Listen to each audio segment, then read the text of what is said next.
policy if we can, and it's one that's specifically quite close to you. So if you wouldn't mind, in a 5-minute nutshell, could you give us a run through of the culture and comms policy, what it's about, and suggestions on, I can provide the suggestion on where to go to implement it. Yeah, sure. This is probably the most important. And I just want to start by saying a policy is, and all sorts of policies, obviously, whenever you have an upset in an organization, 99 out of 100 times, there's probably no rule or policy that is established. So when you leave a vacuum, it gets filled with the wrong things. So as soon as you create a policy or a rule, then it fills that vacuum with the right things. Mm. And the way that I work is, if there's an upset, there's a problem that's created, you create a policy, you educate everyone on the policy, and then calm comes back into your organization. So over time, the more policies that you develop, the more people are educated on the policies, the calmer your organization is. So I'll just say that as a background to what I'm going to say about the communication policy. And the communication policy is probably the single most important policy in the organization. Just to give you an example, in our policy in Chananela, when the staff member starts with me, I send him or her our policy on communication. It says, something like this. It says, if you get an email or a phone call, our policy is to return that email or phone call on the same day. And if you can't respond in the same day, at the very latest, the next morning. If you can't do that, then you get somebody else to respond to the person who sent that email or phone call to you. And the reason is that most problems occur because of miscommunication or non-communication. You can eliminate pretty much 90% of your problems by over-communicating rather than under-communicating, and we tend to under-communicate and not over-communicate, only because we're so focused on ourselves and not the people around us. Mm. And you can get the culture in the organization, and I created that culture by having this policy, had to sign off on it. And it goes on to say that if you don't respond in these time periods, then you'll get a warning and then you'll get the sack.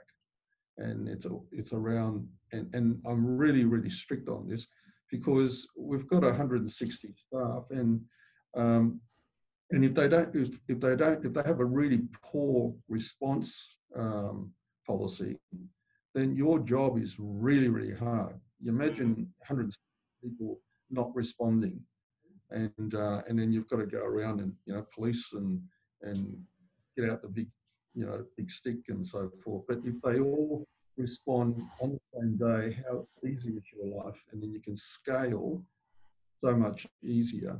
And often people can't scale because of a whole lot of things. But if your staff aren't responding, then it has a domino effect.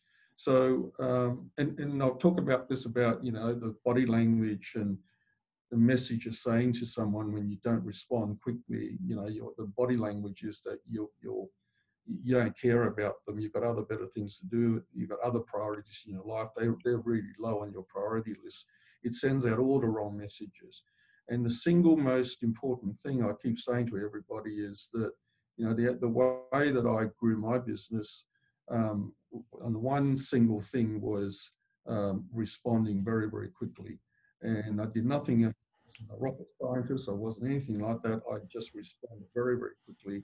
And you guys have dealt with me now, and you get really quick responses from me. And that's just in the culture of our organization. And I can do that instinctively, but it's just getting the rest of the crew, the rest of the team doing it. That's the challenge.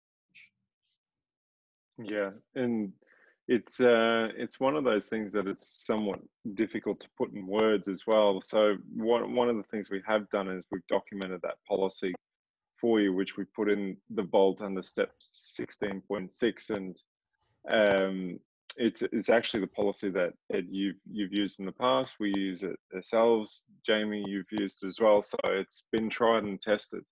Is there any Mhm. comments you wanted to add to that, Jamie, before we wrap up? You know, sometimes you might get pushback that, you know, I'm too busy to respond quickly. Mm-hmm.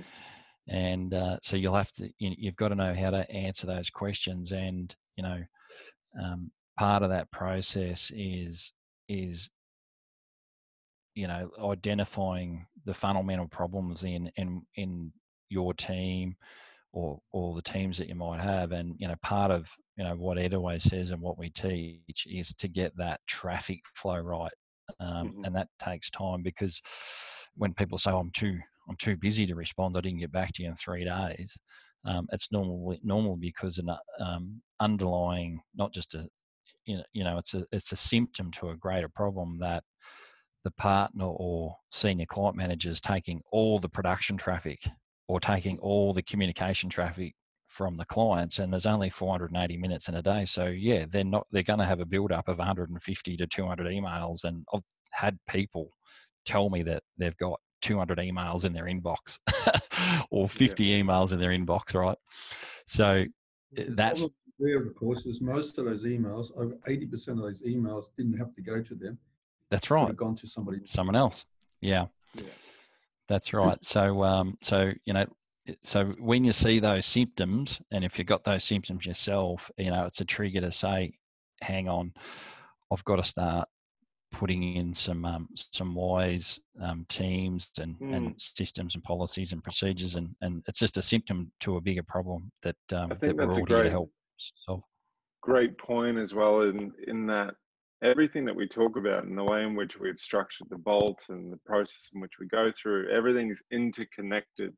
Mm. You can't have a robust and highly integrated culture and communication policy if we haven't got our team structure and our traffic flow right, because they're going to work against each other. So everything kind of works in unison and flows together.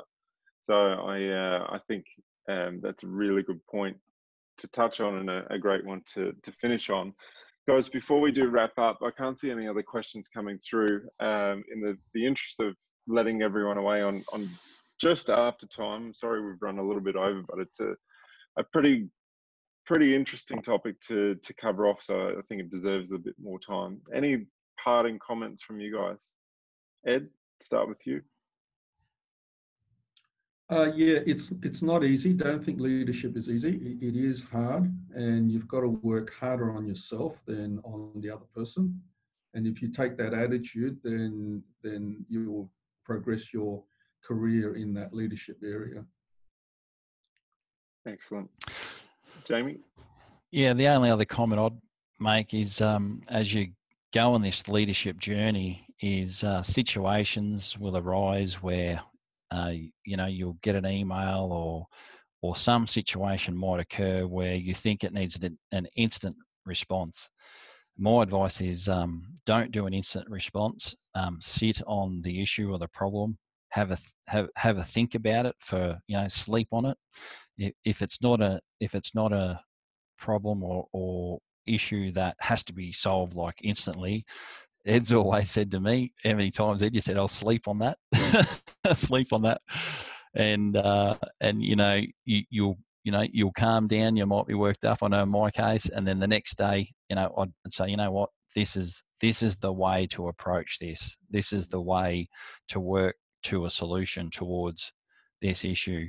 But I think it's really actually, I think it's habit one in Dr. Stephen Covey's book is I can't remember it, but it's be proactive, I think. But it's almost, he always says, create a space between the stimulus and the response. And I think good leaders, 90% of things, you don't need to make an instant decision.